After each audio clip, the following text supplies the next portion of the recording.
እናንተስ አስቀድማችሁ የእግዚአብሔርን መንግስት ጽድቁንም ፈልጉ ይህም ሁሉ ይጨመርላችኋል። ስለቃሉ እግዚአብሔር ሰጥቶ የሰው ፍጥረት ከሌሎች እንስሳት የሚለየው በምን ማገናዘብ እንጂ በደስታ ሰላም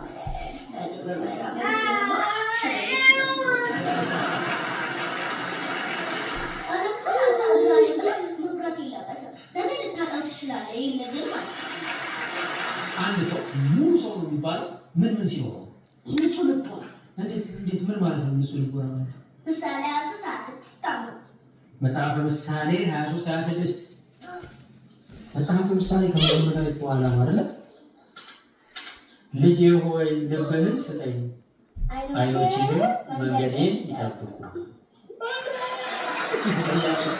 እንዲያኮራ ጾም ጸሎት እንዲያደርግ ነው።